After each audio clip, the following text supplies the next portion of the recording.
విజయనగరం జిల్లాలో senior YCP నేత మంత్రి బొత్స సత్యనారాయణ ఫ్యామిలీ ప్యాకేజ్ గురించే అంతా చెప్పుకుంటున్నారు.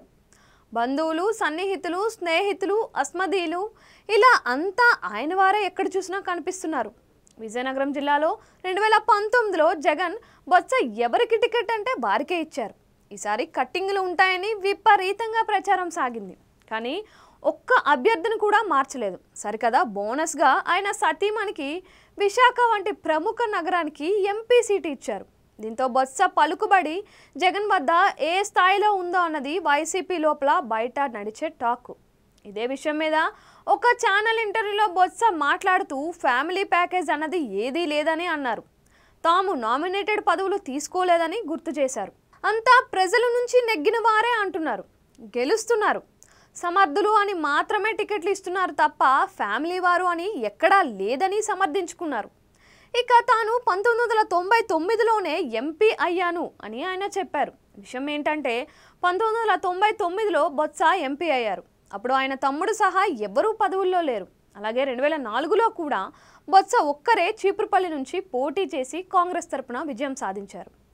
కాంగ్రెస్ అధికారంలోకి వచ్చి ఆయన మంత్రిగా బాధ్యతలు చేపట్టి కుదురుతూ ఉండడంతో జడ్పీ చైర్పర్సన్గా బొత్స సతీమణి ఝాన్సీ రంగప్రవేశం చేశారు. డిప్యూటీ చైర్పర్సన్గా బెల్లాన చంద్రశేఖర్ చేశారు. 2009లో తమ్ముడు అప్పల నరసయ్య విజయనగరం నుంచి ఎమ్మెల్యేగా పోటీ చేసి గెలిచారు. ఇక ఆ తర్వాత నెల్లిమర్ల, ఎస్కోట ఇలా చాలా చోట్ల బొత్స బంధువులు, సన్నిహితులు గెలిచారు. వైసీపీలోకి చేరాక ఆ సంఖ్య మరింత పెరిగింది. అయితే ఒక్క విషయం చెప్పుకోవాలి, బొత్సకు వైఎస్ఆర్ ఎంతటి ప్రాముఖ్యత ఇచ్చారో జగన్ కూడా అంతే ప్రాముఖ్యత ఇస్తున్నారు, ఇంకా ఎక్కువ ఇచ్చారు. అందుకే ఆనాడు లేనన్ని పదవులు ఈనాడు ఆయన కుటుంబంలో ఉన్నాయని టాక్.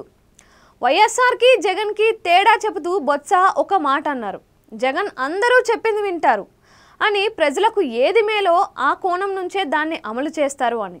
వైఎస్ఆర్ కూడా అందరి మాట విని కొన్నిసార్లు వారు చెప్పింది కూడా చేసేవారు అని.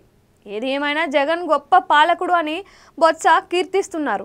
ఒకనాడు విజయనగరం జిల్లా వరకు ఉన్న బొత్స ఇప్పుడు విశాఖ జిల్లా దాకా కూడా తన రాజకీయాన్ని విస్తరించారు. ఈసారి బొత్స ఝాన్సీ ఎంపీగా గెలిస్తే 2 జిల్లాల్లోనూ ఆయన రాజకీయ ప్రాపకం మరింత పెరుగుతోందని, వైసీపీ ప్రభుత్వం వస్తే ఉత్తరాంధ్రకి ఆయన కీలక నేతగా మారిపోతారు అన్నది వాస్తవం.